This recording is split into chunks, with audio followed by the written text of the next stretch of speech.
Hey folks, how you doing today? Robert here. We're just out doing a little scouting, some recon for our camping trip this weekend. I thought it was going to be rough to get in, but it appears the guys have been through here on snowmobiles. So actually it's pretty packed, down pretty good. The main part of the trail is anyway. Hopefully they went right by where the spot where we're going to camp at, so it'd be nice if it was, but I'm just checking out a few things and checking out the scenery. Very good snowshoeing, as you can see. I got my snowshoes on. The trail is packed down like I'm not even sinking an inch, but you guys can see the trail. There it is. Just checking out some fungus on trees and just looking at some stuff where the woodpeckers have been in. You know, trees blowed down and stuff, so we'll check them out too. I got my double-bedded axe with me today, so got the big gear with me, and maybe once I get in there to the campsite, I'll down a couple of deadfalls and procure some firewood for this weekend. Anyway, I'm going to check out this piece of fungus and see what it tastes like. Alright, I'll talk to you later. Just to let you know, it tasted like wood. It wasn't very good. Yummy. I didn't really eat it. I'm just going to cut it out and see what it looks like inside. See if there's any good fire starting potential in there. Anyway, don't eat fungus off of fir trees. I don't think it's good for you. Holy, the woodpeckers are at that. Something fierce. Yep.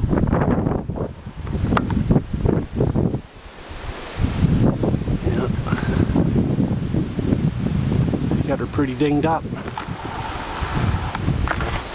She good and dry, though. If you cut her down, I bet you. I don't know if you folks can hear that or not, but there's something tromping around down in the woods down there.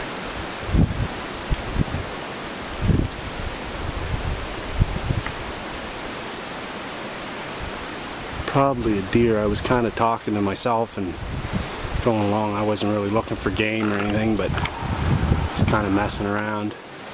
But I think I might have spooked something down over the hill. I heard a lot of banging and smashing.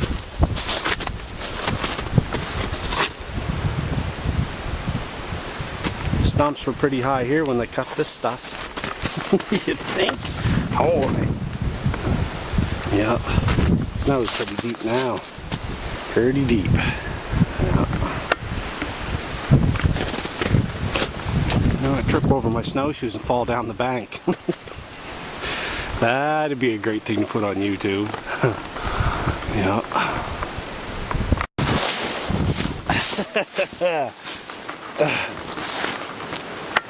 That was quite a slide.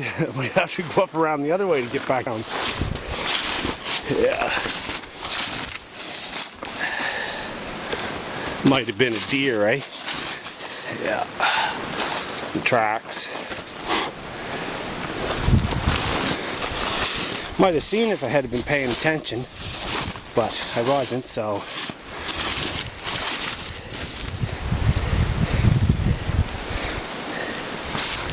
Yeah.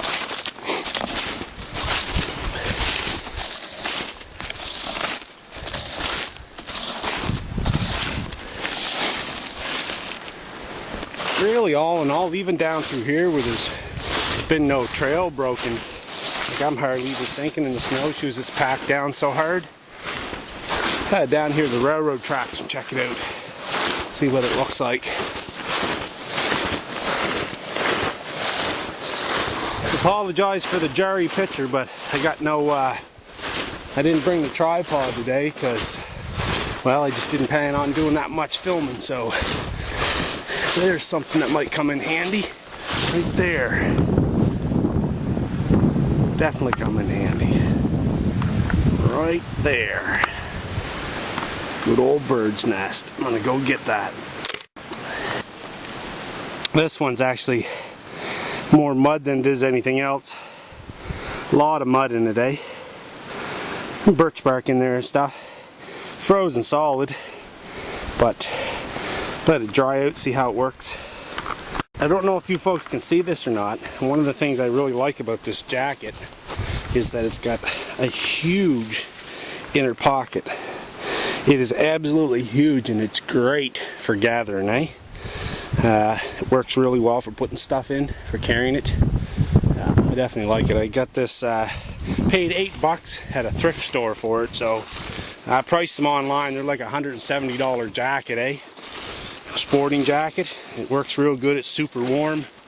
Couldn't ask for a better jacket for $8. Not exactly sure what these are. Seed pods of some sort. So, don't know if they're edible or not. I have to check it out. Kind of tree it is. But they might make decent fire starter. Dry. I have to try it and see.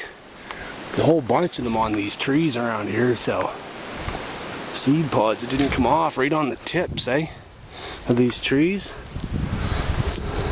Maybe before I eat them, I'll definitely check out and see what they are. But, there's another little one here too. I should by rights know exactly what this tree is because I'm down here enough. I see it in the summertime. So we'll keep an eye on it, and you never know if they're going to stay on the trees like this. It might be alright for eating. We'll check it out when we go back, split it apart and see what's in there for seeds.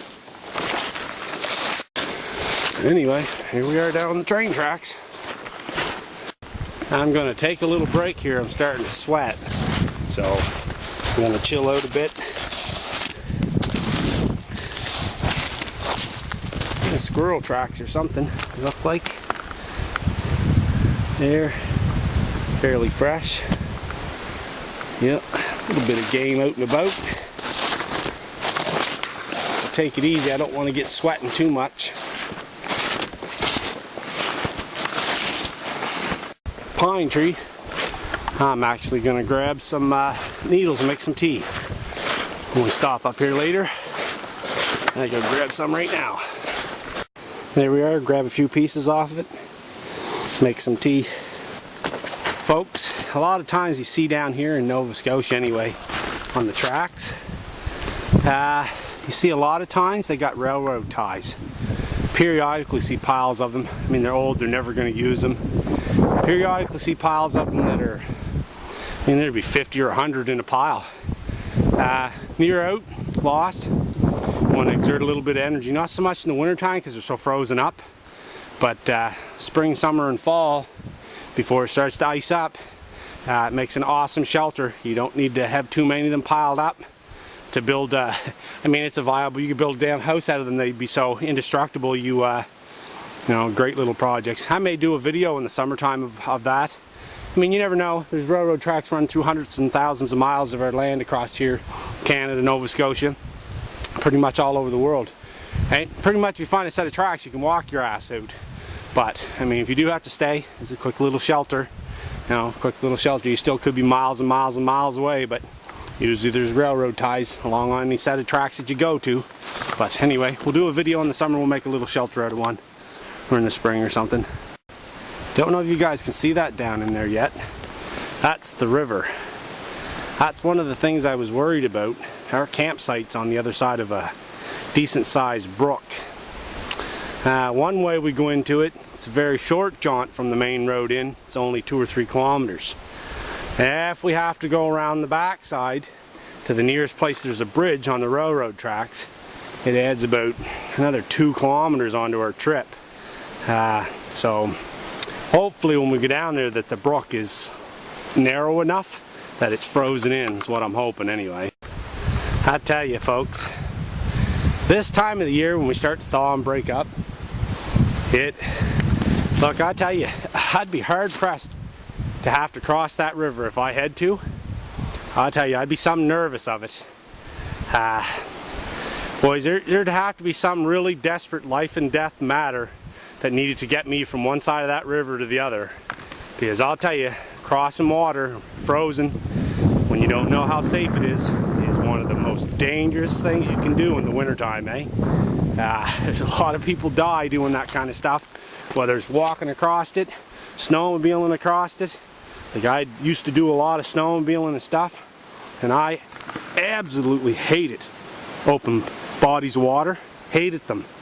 I've seen guys cross it, never even bat an eye, but man, I tell you, this weather would not be fun going for a swim.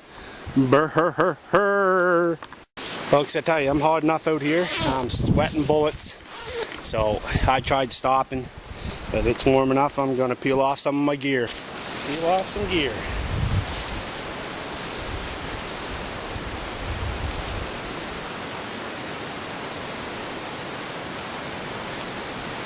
Cool off. It's only about, I guess it's about -5 out, but a fair decent wind. Wind's probably peel off some gear.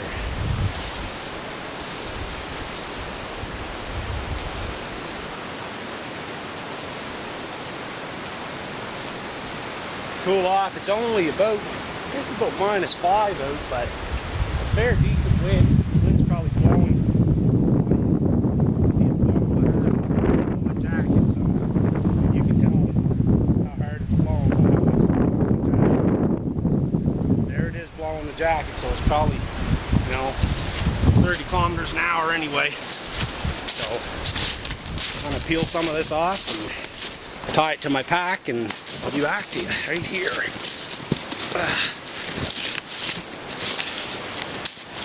Very hard walking backwards in snowshoes. I'm gonna drink a coffee too. While we're here, cold coffee. I spilled it. It's like ice cap. Ice cappuccino.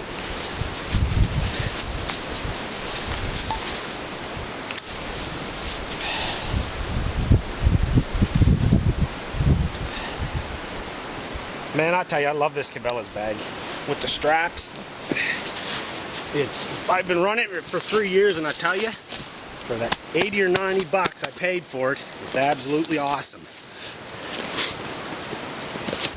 Well, folks, there's the trail that goes in one way and down to the brook, which is very short jaunt down over that hill. And then you have this way, up over that big mole hill, and keep going, keep going, keep going. Oh, wait, you think you're there? Another kilometer. And circle all the way back down, and back down over the big mole hill on the backside. There you are. Ooh, that's not looking good down there. That's some pretty open water. There's a big bend right up around the corner there. I'm hoping it's frozen over. There's a shallow spot where it's not even up to your knees in the summertime when it's got a lot of rain. So I'm gonna go down that way and see the easy way, and then we'll when we come back through, if we go camping all together, we'll all take turns breaking trail up around the other way. Like I said, I walked down through the woods a little bit here, and it seemed to be fairly decent for breaking trails, so I'm not too worried about the snow being too deep or being too difficult.